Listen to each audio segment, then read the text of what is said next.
Okay, so welcome back to episode 3, season 2 of the Dope Stroke podcast show.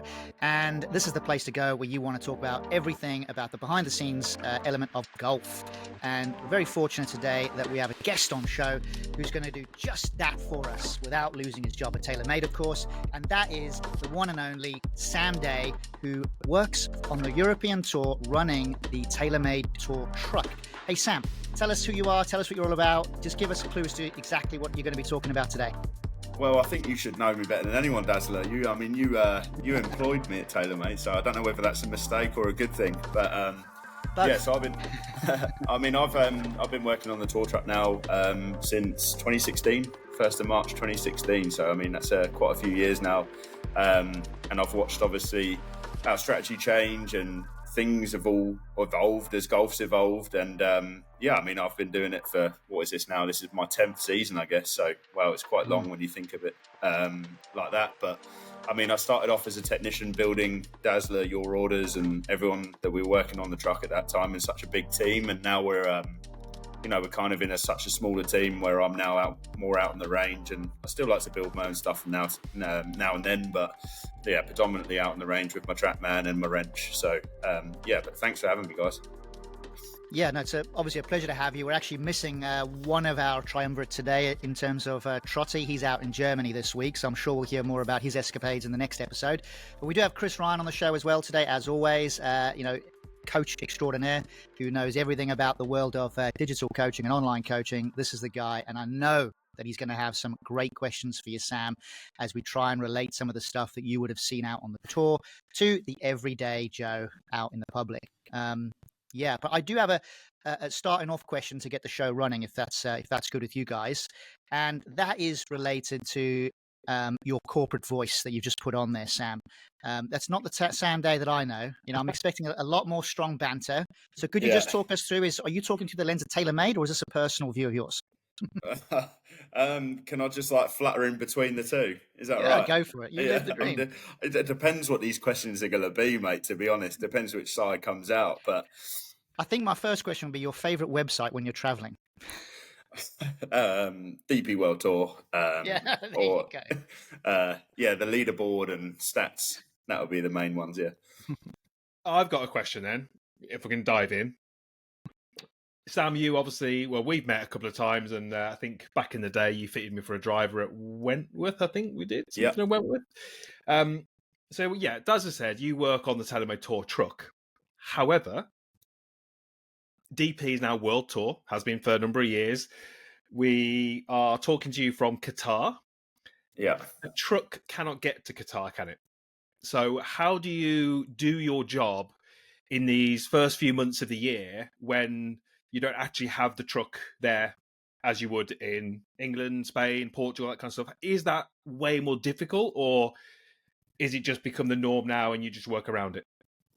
I think we're quite fortunate that we have a great base for when we do. Obviously, product launch for us is in January, the new QI35 stuff, and we're quite lucky when we go to Dubai. We've actually made a workshop there now, which is on wheels. So it's a load of good it's a lot of fun, but a lot of heavy work, like trying to get this units that we have. They're big workshop units that we have to load into vans, and they drive them across UAE for us. They set them down at events. I think more in Dazzler's time, or certainly when I first came out on tour, there was a lot of well-placed feet underneath 42 kg head-like flight cases that are trying to get on a flight to try and get that thing to 32 to allow them on the flight. But yeah, I mean, it is a really good question, and I personally get asked that quite a lot. What do we do when the truck's not out? I mean, it's a case of literally throwing your whole life into these flight cases, what players need, and just being on the ground ready to go. I mean, literally, it's weird you said that. I've just posted someone on Instagram today of me using a hacksaw to tip prepare a shaft. You just have to make it work. Qatar haven't got a workshop this week, so it's literally like DIY, although my dad would normally come and do that around my own apartment. But this week I've had to try and do that here. So yeah, you just have to make do with what you've got. But like I said, for some of the events in the Middle East, like Dubai, Abu Dhabi and Ras Al Khaimah, we've been able to sort of get a really great thing going with having a mobile workshop with our machineries. And in my line of work, it's great to have your own machinery when you're building golf clubs, just so you know where it's at, the loft and lies and stuff like that. So, yeah, we do a good job, but Africa, not so much. When you go to Africa, it's just like lock your flight case up and make sure nothing goes and make sure players only take what they need for the week, and then just try and, you just make things work. But our guys are quite good in terms of letting us know what they need, so you can prepare when you're in the office for a couple of days. And just making sure that you're all good to go. Just plug your Instagram then, Sam. You mentioned it. If people want to go and follow and see the kind of behind the scenes stuff, what is it? It's Sam Day 1993. There you go. Well worth a follow. Thank you. Date of birth, is it, Sam? It is, yeah, it is. I'm just trying to make you feel a bit more old. Thanks, it's working. So, talking about being on the road, actually, just continuing on that line, how many events do you typically go to per year? Where does that generally take you? I know obviously it's a pretty broad schedule. Are there places that you don't go every year? How does your schedule typically pan out? So I think this year, roughly we kind of work around the 30 to 35 mark in terms of events that we'll go to. I think this year I'm doing 32. Obviously, it goes without saying, when new product comes out, TaylorMade, we always have new drivers, new fairway woods at the beginning of the year. So kind of taking your time off in the first sort of 3 or 4 weeks of the year just isn't a thing. This will be my 5th week in a row out in the Middle East.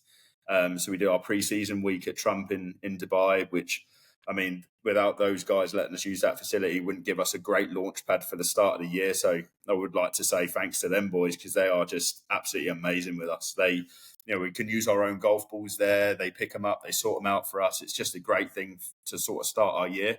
I've done pre-season week, Dubai Desert Classic, Ras Al Khaimah, Bahrain last week, Qatar this week, couple of weeks at home, and then 2 weeks in SA. So it kind of, the long haul season is like one of my favourites, because the weather in the UK is pretty horrible right now. So getting out and being out here working with the players, seeing the new product firsthand has been great, and really get a good start on the season. And then it makes you value our tour truck a lot more when you go back to Europe, and you can literally just, I'll have Alex or Mark, who actually helps me out on the road. They can just help me out, and if I'm tired or whatever, they can just pick up the balls that I drop. So yeah, it is great. And it's like you said, it's a world tour now. Like, you go into places like Singapore. I love going to Singapore. I love going to Africa. It's nice to get change out of £20 for a steak and a red wine. In London, you could barely get yourself the bread to start with. So it is nice, and it has its perks of going to some really cool places. You have to be quite clever with the schedule. Obviously, I'm going to try and do the US PGA this year, for example. So I won't do like India or something like that, because it will just be too much. You can't be in 2 places at once. It's a good substitute, that, I think, US PGA for India. But listen, that's where the job takes me, so I can't complain. I'll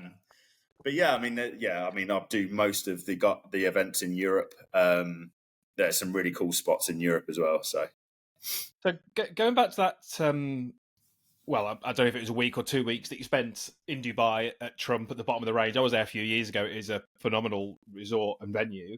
That's obviously your time to get the players into their new kits. So I know Charlie Hall was there, and Tommy Fleetwood was there.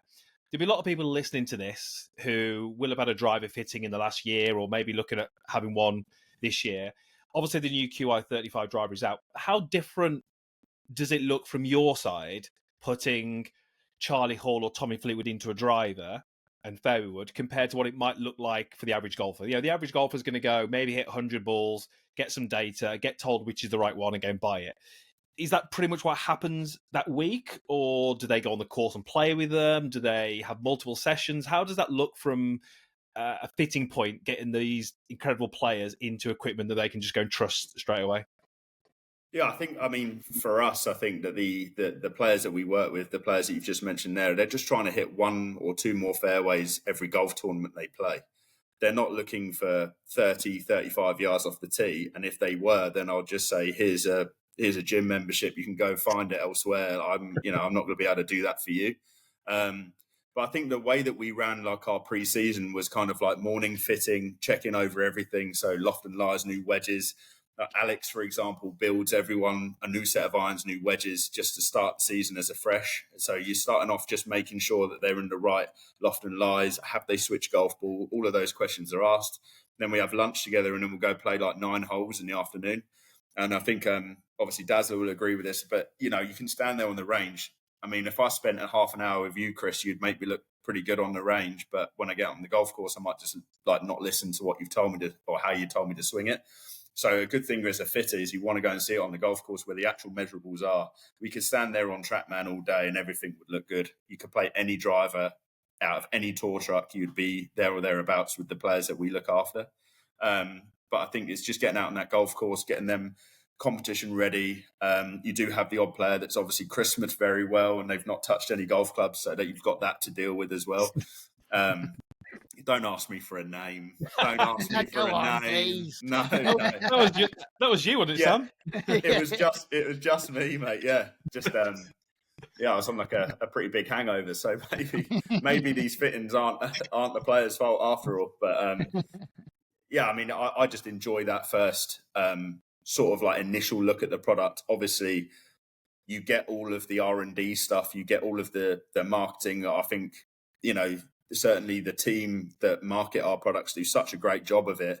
But then it's like, okay, I've heard all of that, but I actually want to see what it does now. And trust me, I wouldn't want to see what it does with me hitting it.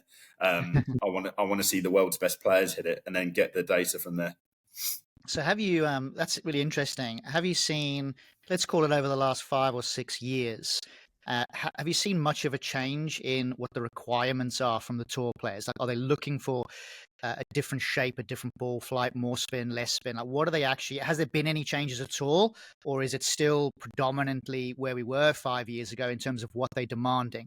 I'm quite keen to figure that out from the top level. I think that most of these guys just hit it so far now. And I think that I'll say short time of doing this job, because like 8-9 years of doing this job is relatively short to see such a shift in golf. But I think that the baseline, if you talk about ball speed, I mean, I don't know this for a fine fact, but I'm sure, Dazzler, when you were working on the road, it was kind of like 160, 162 would be a good ball speed or whatever. 164 or 5 maybe, yeah. Yeah, so pretty then close. You're looking at that now, and I'm looking at, we've got 15-year-olds that are coming to pre-season at 182 ball speed, and you're like, I mean, where do we go? So I guess with players like that, I think a lot more players at the higher level now are looking for that forgiveness, that dispersion, that left to right, that if they do miss a driver, they still want to carry a bunker out there at 320 if you're Rory or someone like that. I think that is the key shift in fitting that I found is, okay, yeah, great, it's long, but I need it to be straight now. So it's kind of like trying to find that right balance between something that's really playable and something that's really quick. I think that would be the main thing that I've started to see. So with some of those guys that are coming through at those sort of ball speeds, have you seen, how does that relate, I suppose, to what we're seeing with the top 10 players migrating to the PGA Tour every year? Does that enable them to slot in easier? Is it a different ball flight because it's different golf courses over there? Like, what would you say is the real overview on that? Yeah, I mean, I think that if I'm a player and there's 10 of these cards up for grabs each time, I think that's such a good thing to have as a player. Like, it's a great route to get onto the PGA Tour from playing good golf in Europe. I think that you look at some of the players that have gone over there that have done some great things, like Bobby Mack, for example. Bob McIntyre has gone over there. He's played extremely well. He's got a game that's built for, he grew up on a links golf course, and now he can, send it up in the air and fly it 320, no problem, over in the States. I think that there is, obviously the golf courses are probably a little bit more difficult in the States than they are necessarily on our tour. But, you go somewhere like Prague or something like that, where it's not particularly long, but it can catch you out. We're going to Belgium in a few weeks' time, and that place is like, if you're not straight off the tee, it doesn't matter whether you hit it 260 or 360, you're going to be in trouble. So I do think that some of these golf courses in Europe does sort of make people play different shots. We play on so many different countries that you play on different grasses. You play on grain, you don't play on grain on the green. So I think it does. The shape of this tour is obviously builds up these younger players to be more well-rounded golfers rather than just playing kind of in one area in the US. So I think that the top 10 players that get these PGA Tour cards have done pretty good from our tour, I would say. Sam, I'm going to give you a little test now. Oh no! I probably should have warned you about this, but I thought this would be a little bit of fun. I thought this guy knows the best players in the world inside out. You talk about going to the US PGA, so you know both sides of the tour. So I'm going to do a little better or worse in terms of strokes gained from the tee. I'm going to give you a player, and you've got to tell me whether the next player is better or worse strokes gained from the tee. Okay. We've got 8, so let's see how many you can get out of 8. You watch me get all of these wrong, you know. Well, yeah, we're going to end the podcast and kick you off if you get all of them wrong. So for anyone who doesn't know, strokes gained is basically a measurement for how good you are at driving the golf ball. It takes into account distance and direction and basically where you position, that kind of stuff. So we'll start off with Tommy Fleetwood, who, this is 2024, so last season, was plus 0.3 strokes gained off the tee. So is Brooke Henderson better or worse than Tommy Fleetwood? I'd say she was better last year. Yes. So that's 1. She was plus 0.45. So Brooke Henderson plus 0.45. Was Thorborn Olesen better or worse? Tour played both sides last year, didn't he? So he played on PGA Tour and Europe. I would say that Tour had a great season last year in Europe, but maybe didn't have the events he wanted in the States. I think that he is marginally better. Well, this is PGA Tour from him. So does that change your... well, I mean, if it's just the PGA Tour, I would probably say no. He was worse. Correct. He was worse. So he lost 0.34. So, Colin Morikawa, better or worse than Olesen? I would say Colin was worse than Tour. That would be better. Yeah. Okay. 0.42. 0.42. Charlie Hull, better than Morikawa or worse than Morikawa? Strokes gained driving. Yeah, better. Yeah, got that one. And then Rory, better or worse than Charlie Hull? What was Charlie's strokes gained? 0.69 plus. Yeah, I'm going to go Rory's higher than that. Yep, 0.73. Scotty, better or worse than Rory? Better. Yeah, good. 2 more. Nelly, better or worse than Scotty? Oh, it's got to be better. Well, Scotty was 0.82. She was 0.72, so close. Oh, and then last one, unbelievable season. And the last one, Casey Jarvis, better or worse than Nelly Corder? Casey. I would say he's better. Worse, 0.31. So you thought it might have been a rogue one. 5 out of 8. We'll let you stay on the podcast. Okay, thank you. Sorry, everyone, that I've upset there. You're all great players. Talking about great players, actually, and how the rankings work. Like, have you got much of a view on? And I don't want to throw you under the bus here, obviously, in any way, shape, or form. So feel free to deflect, or try not to if you can. It is related to the world ranking points and how that's affected European Tour players. Do you think that that's had, I guess, a major impact on the tour players and the decision making that they would have to go through in order to select different events or whatever it is to try and accrue the maximum amount of world ranking points?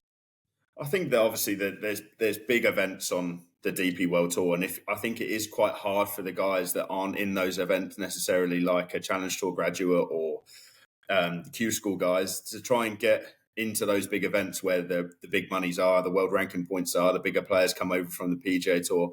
I do obviously feel for them in that respect. I think just as a golf fan, I just think that I just want to see the best players in the world in the biggest events in the world. And I think that if the world ranking events aren't, how should I say this, like kind of there or thereabouts for everyone to have a hold of, I think it will be quite tough for the world of golf to see all of these best players, regardless of what tour you play on, play against each other. And that's what I want to see. I think that's what, the wannabe Premier League footballer inside of me wants to see the team golf in the Ryder Cup with the best players from Europe and the best players from the US playing against each other. And that is probably the one event where we get to see that.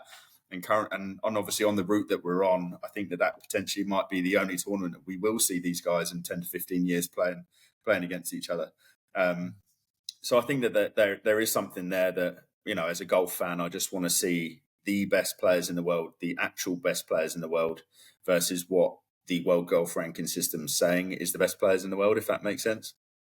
Yeah, I think I do wonder about the world rankings slightly, because I'm picking out Rory's comments, which I think he made earlier last week during his victory at Pebble Beach. But he was basically talking about the fact that the seasons are so overscheduled already.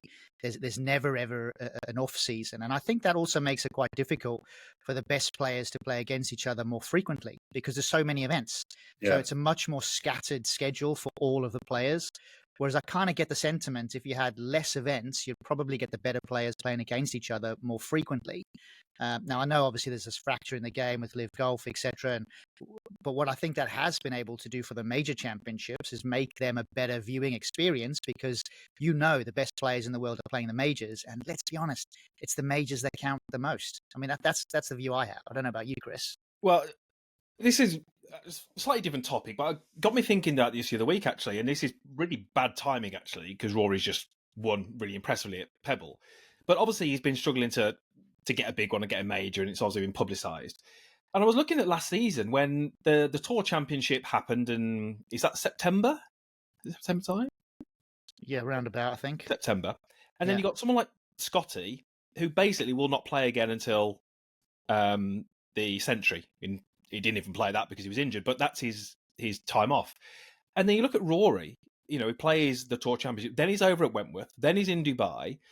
And I just think, is that harming him? When he's competing against, someone like a Scotty Scheffler, who's literally got, 3 or 4 months of complete switch off, no golf, and then he can come out fresh. I mean, I say it's really bad timing because he's just won at Pebble, but you're talking of scheduling then, it's such a big part of it, isn't it? It's trying to get the right schedule for the individual.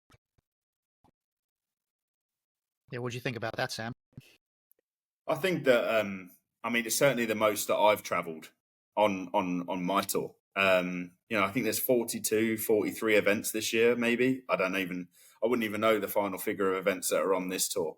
But I think you are right. I think that we're in a position where I think that less is more, in terms of, if there's less events, more money, more world ranking points, better fields. I think that would really appeal to the golf fan in me. But I do equally like the opportunity that there is for, the younger generation of players to have these events to really kickstart their pro career. I do think that I can see both sides to each story.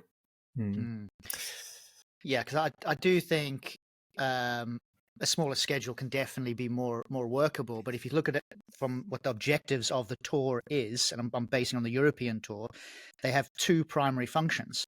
One is to create playing opportunities for new members, i.e. the Challenge Tour graduates and Q School graduates. And the other one is to increase prize money. So the easiest way to do that, technically, is to put on more events. But that is at the detriment, I would say, of getting better players playing against each other more frequently. And the flip side of that is, if you do go to a smaller field or a smaller schedule, yes, you get the concentration of the better players playing against each other more regularly, but that means there's no Challenge Tour players getting access to these events. And how do they then start to emerge to become the future golfer? It's a difficult balance to get right. I don't know about the answers, and I know it's a different topic, but I just thought it's a very useful, point of understanding that the tours have requirements too. So how do we balance that against what the fans' expectations are? It's difficult, isn't it? I think I've for a long time felt like there was too much golf, and then, like you said, the fields get diluted. But I don't think it's just quite as easy as saying let's have a smaller schedule, because once you've kind of broken that seal, it's hard to go back. Just talking of golf and more golf, obviously LIV is still very much in the news. I think they're about to get started this week, but towards the end of last year, Sam, there was whether you feel comfortable talking about this or not, I hope you do. There was a few players who returned back to DP World Tour. I believe that they paid some fines, and I think John Rahm played an event, and there's a few players making an appearance back on the DP World Tour. From your kind of inside of the ropes viewpoint, how have they been received back on the DP World Tour? Have they been I've just got visions of them down at the range on their own with no one within 50 yards of them, or has it not been quite like that? No, not really. I think that, a lot of players that have played on this tour before have got their friends, they've got their cliques. I don't think they've necessarily lost those. I think for me, I think that it's nice to see some of these players that have gone over there and come back to play in some big events on our tour. I think it's a good thing.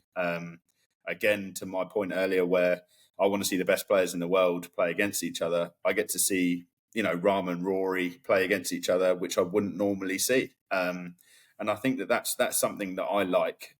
Whether people agree with me or they don't, then that's everyone's entitled to their opinion, and I think that's the main thing.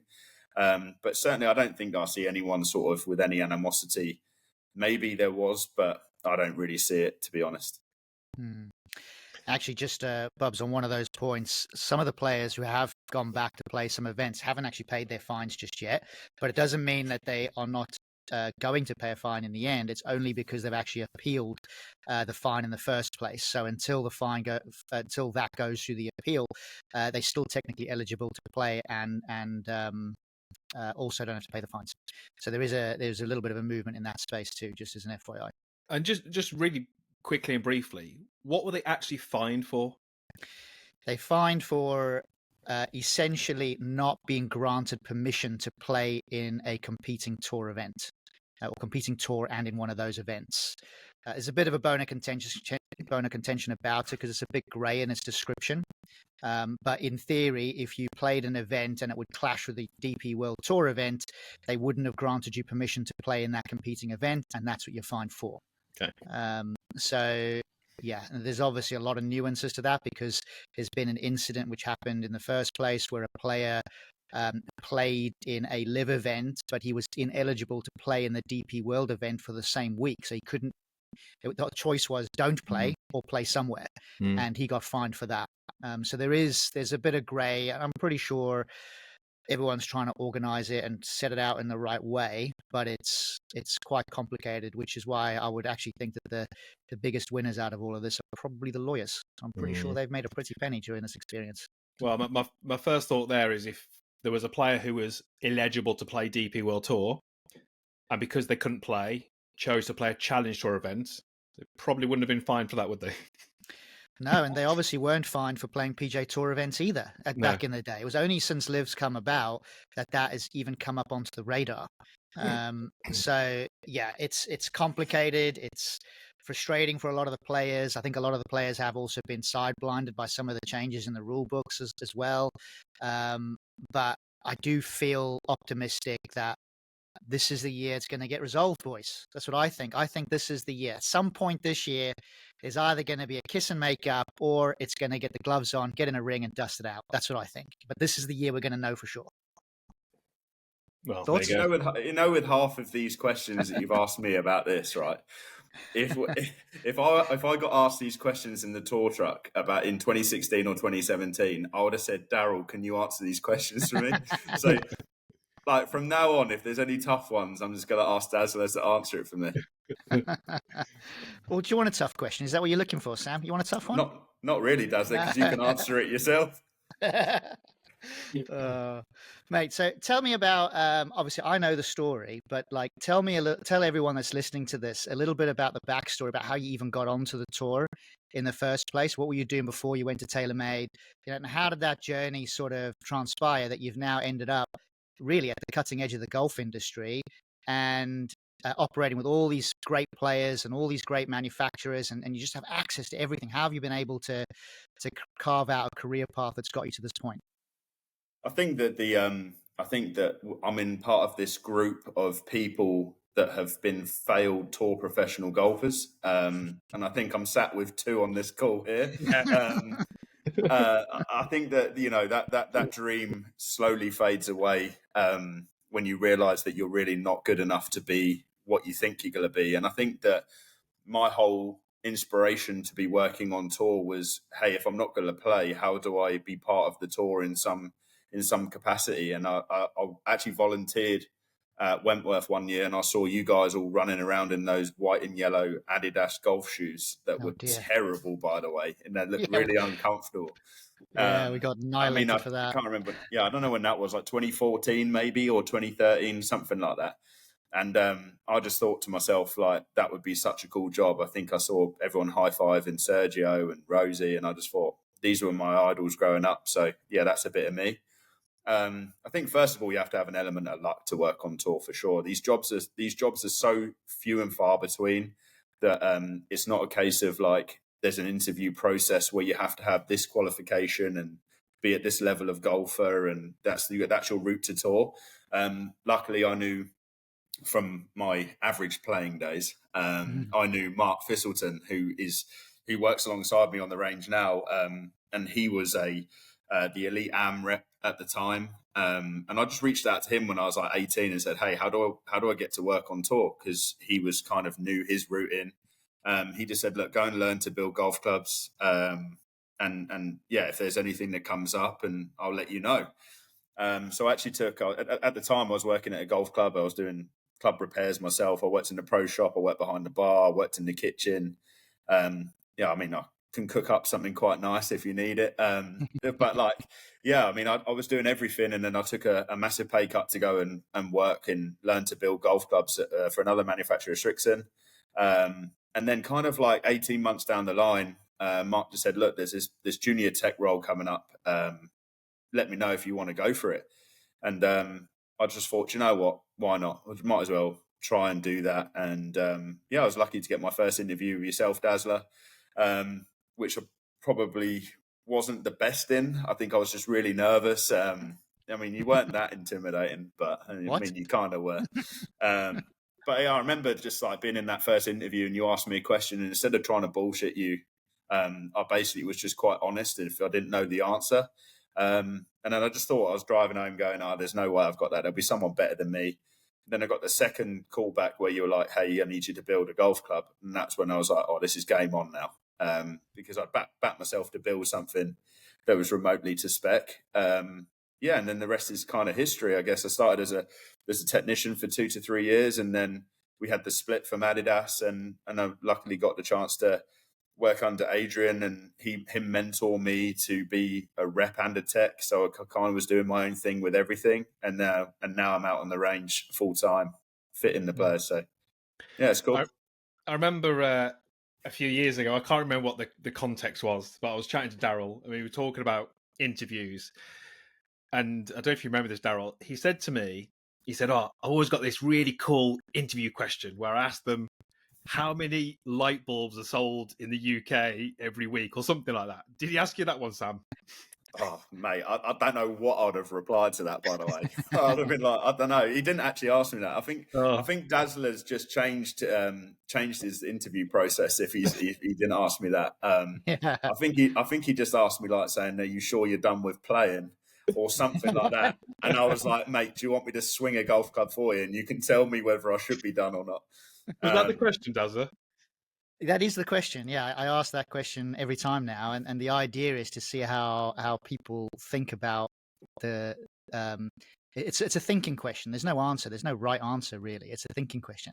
So the idea is when you ask that, you're trying to get them to talk about what's going through their mind, and that then helps you understand how are they logically going to approach the answer. So in an ideal world, someone says, "How many light bulbs get sold in the UK every year?" What you're really looking for is for someone to clarify what you mean. So you're looking for someone to say, "Well, what's your definition of a light bulb? Is that a bulb that sits in your remote control as well as your light in your lounge?" And just by getting to that sort of depth, then you're able to go, "Do you know what? This person's really thinking very three-dimensionally. This is really interesting." And then you can see how they might be able to adapt into the workplace. But I definitely asked Sam a question. Might not have been that one, but it would have been a question a bit like that. But to be fair, I remember Sam's second interview. He came in prepared with his iPad, and he done this whole little presentation on iPad, and he was the only candidate to do that, to be fair. Wow. And Mate, that was no, I'll tell you what his question was to me. What is spin loft? And I said, "Mate, I'm so sorry." That was the question. I said I don't know. So I thought at that point I was just going to be done with that, and then I was just basically went back and just thought I'd do my TrackMan level 1 or something, just to try and get myself ready for the next one. I mean, the iPad was a nice touch, wasn't it, Dazzler? It was a nice touch. Yeah, that won you some favour with Susan. I know that much. Yeah. So yeah, you did well. But building the club to spec, to be fair, that was the most important part. You had to, because the thing is on the tour, and you'll be able to elevate what I'm saying here now, Sam. you got to hit the ground running as quick as you can. It's a bit of a pressure cooker. It takes you a year to be good at the job anyway. So the faster you can get up and running, the better. And if you can build a club to spec in your interview under pressure, that's a good start.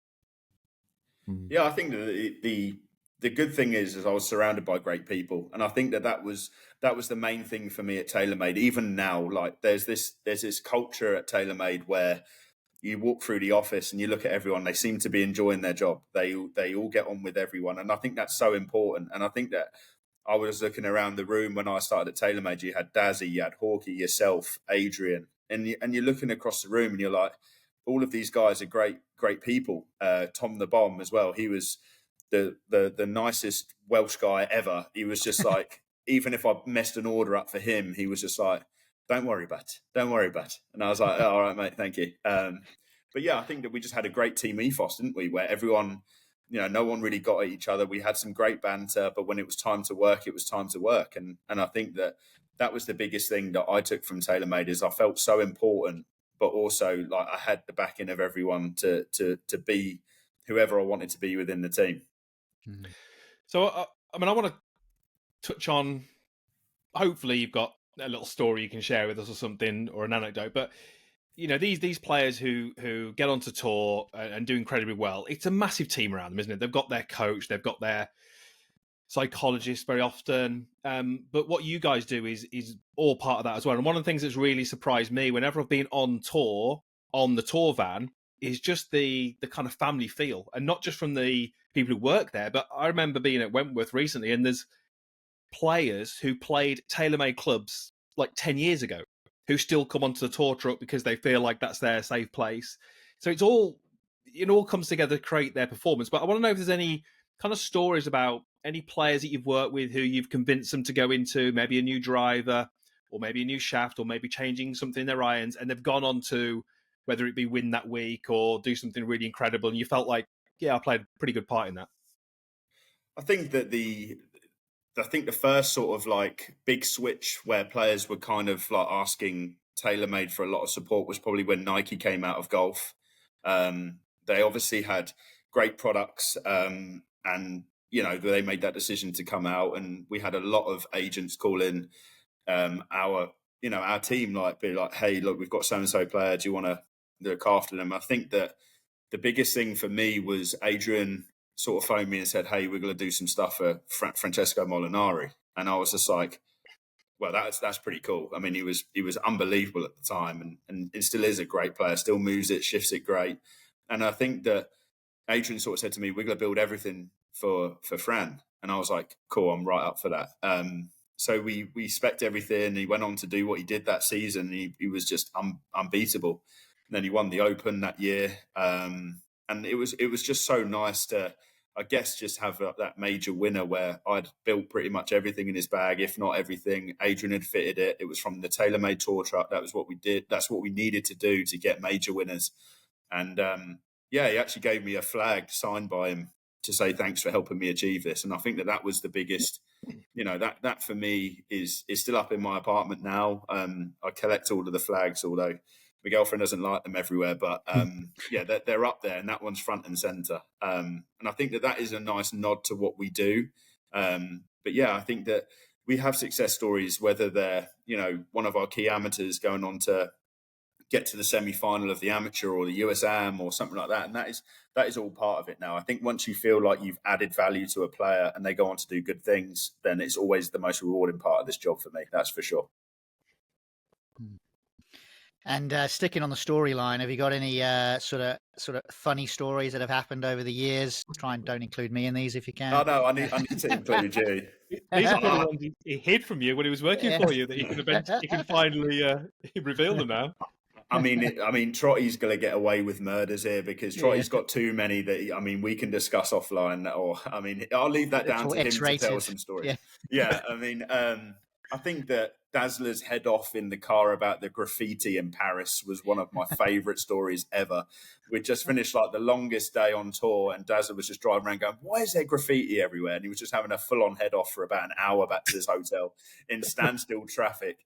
And he was looking round for people to join in, and I just had my head down in the back just in tears of laughter. But yeah, we have some great stories, and I think that, you know, more so now than probably when I first started, all of the manufacturers, we all get on. A lot of people think that, you know, I don't talk to the Callaway guys or I don't speak to the Titleist guys, but we all have the same job to do. There's no emotions involved, and that Dazzler will know that saying from Adrian. There's no emotions, no emotions. We're not there yet, But yeah, I mean, it's like there is like a job to do for whether you're wearing a TaylorMade hat, a Callaway hat. There's just the people that you spend a lot of time with on tour. You see these guys more than your family, and it's great to have that banter. You know, if the ping guys aren't out for a week, for example, and something goes wrong with a ping player, I'll step in and help, because there might be a week where I need a help and I'm not around.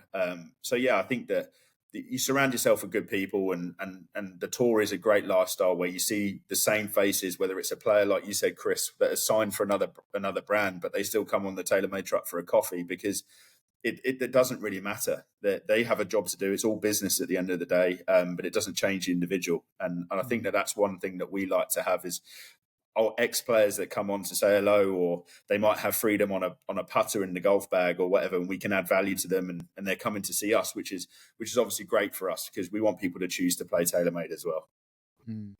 I'll tell you how you know that what you're doing professionally. The best way to tell if it's a good job is the lifespan of the rolls. And I look down that driving range whenever I go and travel out to the events. And so many of those guys have been doing that job for 10, 12, 13, 14, 15, 16 years. It's like a turnover of staff across all the manufacturers is really low. I mean, why would you? Why would you stop? That's why I was like, why did you stop? I mean, I know you've gone on to do other things as well, and I know how well you're doing, mate. And it's obviously very inspirational for us as well. But I mean, I think for me, like looking at it, I started at TaylorMade when I was 22. I get to travel the world. Essentially, the business are paying me to travel. They're paying me to work with Rory, Tommy. The one time I've worked with Tiger before, like that is never ever gonna be something that I'll ever forget. And I still call you. You know, you're like my Sir Alex Ferguson, mate. You gave me my opportunity to be where I am. Do you know what I mean? I still call him Fergie now, just a bit of context. But you know, he was Klopp, but you know, I'm never calling you that. But yeah, like I mean, I think it's just a case of it is such a cool job. It's hard work. A lot of people think we just go on holiday, but it's a lot more to it than that. Yes, we see some cool places, and yes, I'm guilty of people seeing what I want people to see on Instagram, but they don't see the 3 a.m. alarms on a Monday morning, or you know, you work in 17, 18 days in a row on the same range every single day, and it takes its toll. But then you do have to remind yourself of what a fortunate position you're in. And within the golf industry, I don't think there's a better job, to be honest. So as you say, Daryl is now doing something very different. But you know, we know because we speak a bit. He does go on tour a little bit. He goes out to some events, and I'm sure he's, you know, tells his wife. What does he do now, Sam? When you're grafting, is he just sitting in the bar? Has he got like one meeting all week, and he's just in the bar drinking coffee? To be fair, he does work very hard. But I tell you what he does like to do is he walks up the step of my truck and he goes, "Sam, can I just put my bag out the back?" Like that all the time. I just nip out. What time are you locking up? What time are you locking up? And I still think he's my boss. And I'm like, whenever you're done, you just you tell me when I can go home. But no, he drops his bag off in the back. He might, you know, stand there, dish a bit of banter out. And he has one saying that he loves. He says, "Oh, I miss it on air. I miss this. I miss the banter." So I like to think that he still enjoys spending time with us out on the road. But yeah, you're a busy man, mate, and it's nice for you to grace us with your presence sometimes. Well, I do miss the truck, and I do miss the banter. And yeah, there's a lot of things that I miss about that time. There's obviously a lot of things I'm doing now, which I would miss if I stopped doing all those things too. But everything's an evolution, right? And you know, even watching how you progressed in that role and seeing how you've gone from strength to strength, you know, it's a credit to yourself, credit to your family. But I definitely think you're achieving some great things there, and I'm really pleased that I was part of the origins of that story. To be fair, but all the work has been down to you. That's how I see it. Thank you, mate. I really do. Yeah. I actually do appreciate that. That's from the boss. That's from the boss. You do know I'll it's take going to be that. another decade before I give you another compliment, though, right? Just to make sure Mate, you're clear on that. It's the nicest thing you've ever said to me, mate. Honestly. Well, talking about nice things and traveling, I think we're getting at that stage of the show where we're just about to get things wrapped up. Obviously, you're going to places like Singapore, Australia, Korea, South Africa, all these different wonderful places that I know that you go to. We have a thing on the show which is all about beer, and we like beer. Clubs likes Cinzano, but we all like beer. Now, Like Bryn from Gavin and Stacey, he's just Cinzano. like exactly. Yeah. You got it. We've only just learned just how much Trottie loves beer recently. Yeah, bloody hell, yeah. So, can you think of a time where you've been somewhere in the world and you've just really wanted to have a nice, chilled out, relaxing beer? Can you remember what the beer was, what the occasion was, and what was the story behind it? It's a great question, and all of my mates will probably know the answer to this. But I love a Guinness, me. A pint of Guinness. I don't care if it's in Ireland. It's my major. Irish Open, Portrush is there this year. Oh, honestly, I can't wait for it. But I think that we worked the JP McManus Pro-Am one year, and I remember we went into the clubhouse for a pint, and I just thought it can't be bad in here. Do you know what I mean? It just can't be an average pint in here. And it came out, and it was all dusted with the Adair logo on the top, and I just thought, that's the one there. And then I took a sip of it, and I just remember being on the truck. We worked like 5 days solid. And I just took a sip of that, and the girl looked at me who served me, and I just said, I think I'm going to need another one of those. And honestly, I think we didn't leave there until about 10, 11 at night. We just kept boxing Guinnesses. But yeah, it's a pint of Guinness for me. Always. Or Nice. The second one is, if it's in the summer, you can't drink Guinness in the summer. Although you can, just I wouldn't always. My favourite is playing 18 holes of golf with Dad. And then we'd just sit on the terrace outside Lippert Golf Club and just sit there and have a nice crisp San Miguel, just in the summer. Just perfect. Classic. Yeah. Okay. Well, Pretty good. I need a Guinness now, actually. Yeah. Yeah. By the way, the non-alcohol Guinness is actually pretty good. Have you guys tried that? Sure. No, Dazzler. Just have a Diet Coke, mate, instead.